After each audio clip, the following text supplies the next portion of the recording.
بات یہ کہ جو رسپیکٹ اللہ اور اس کے رسول کی ہے وہ آپ نہیں کروا سکتے. شرک کی نہیں ہم بات کرتے, یہ بدعت ہے. آپ وہ کیوں اویل کر رہے ہیں؟ نبی علیہ السلام اپنا پسینہ مبارک صحابہ کو دیتے تھے, صحیح بخاری مسلم میں آتا ہے, خوشبو کے لیے. تو آٹھے بزرگوں کے پسینے کی تو بو آمدی ہے.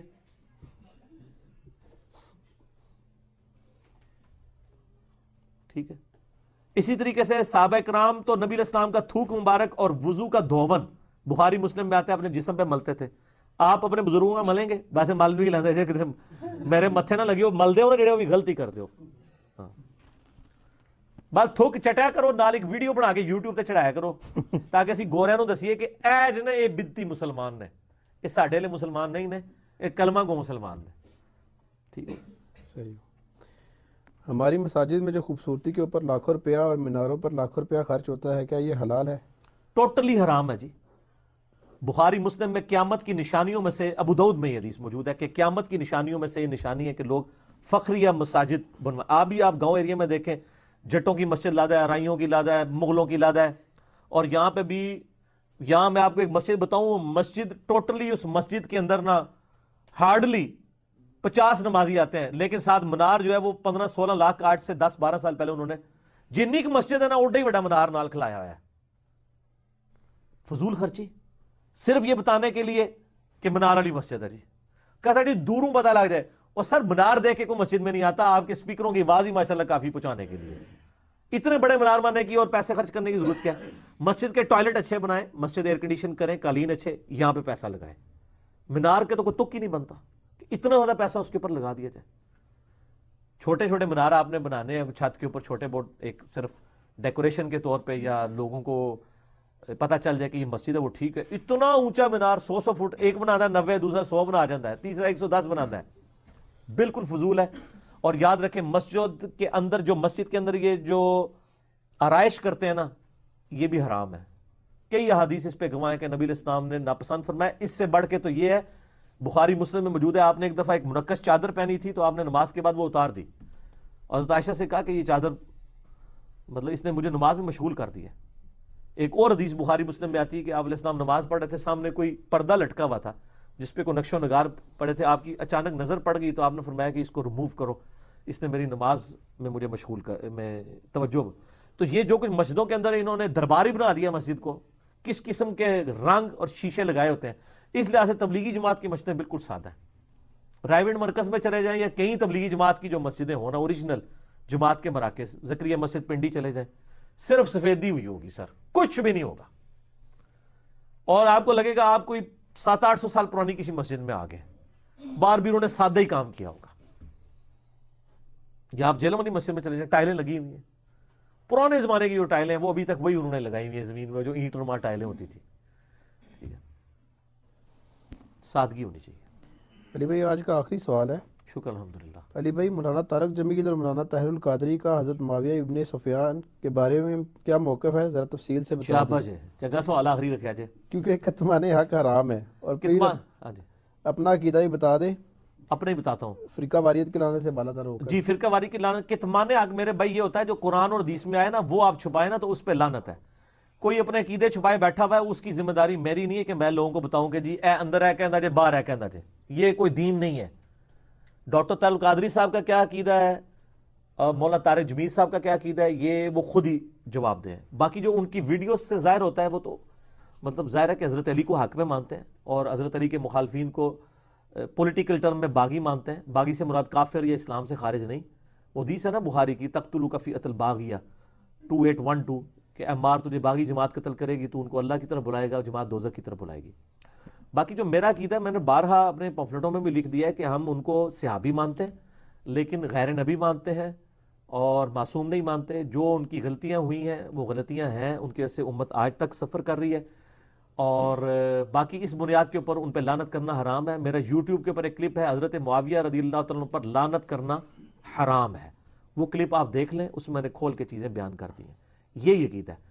باقی اگر آپ یہ چاہتے ہیں کہ ہم ان کو لا کے حضرت ابوبکر, عمر, عثمان و علی کی صف میں لا کے کھڑا کر دیں زبردستی, تو سر وہ تو آپ کے بزرگ بھی تیار نہیں ہوئے ہیں. آپ لوگوں نے بھی نعرہ حق 4 یار ہی لگایا, حق 5 یار نعرہ کوئی نہیں ہے.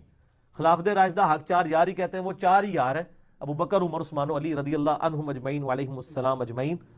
اور ایک اور میرا یوٹیوب پہ کلپ ہے, حضرت معاویہ خلیفہ راشد سوالیہ نشان. تو وہ ملک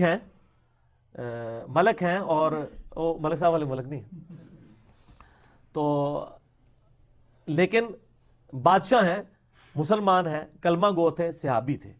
ٹھیک ہے، ہم اپنے ساتھ ان کا کوئی کمپیریزن نہیں کرتے. بہرحال جو کچھ ان سے غلطیاں ہوئیں جو بخاری مسلم میں آئی ہیں، میرا کربلا والا ریسرچ پیپر پڑھ لیں، اور ایک ڈیٹیل لیکچر ہے، میں وہ کوٹ کرتا ہوں، وہ ضرور دیکھیں. رپلائی ٹو مولانا الیاس قادری اور حضرت معاویہ رضی اللہ تعالیٰ عنہ. وہ 2 گھنٹے کے لیکچر میں نے کئی ایک ٹروتھ ریویل کر کے آلریڈی 2 گھنٹے میں یہ عقیدہ ریکارڈ کروا دیا ہے. میرا عقیدہ وہی ہے جو بخاری اور مسلم کی احادیث پڑھ کے ایک عام آدمی کو سمجھ آتا ہے کہ وہ صحابی تھے، غیر نبی تھے، معصوم نہیں تھے، ان سے غلطیاں ہوئی ہیں، خلیفہ راشد کے خلاف بغاوت ہوئی ہے جس کی وجہ سے وہ غلطی کے اوپر تھے. باقی اللہ جانے اور ان کا معاملہ جانے.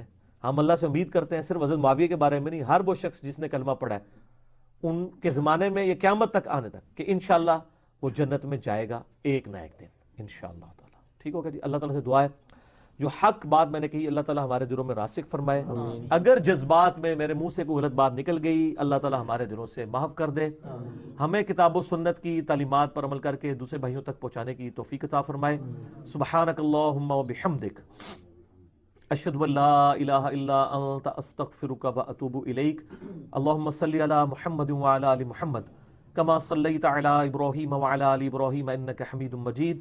اللہم بارک علی محمد وعلی آل محمد کما بارکت علی ابراہیم وعلی آل ابراہیم انک حمید مجید.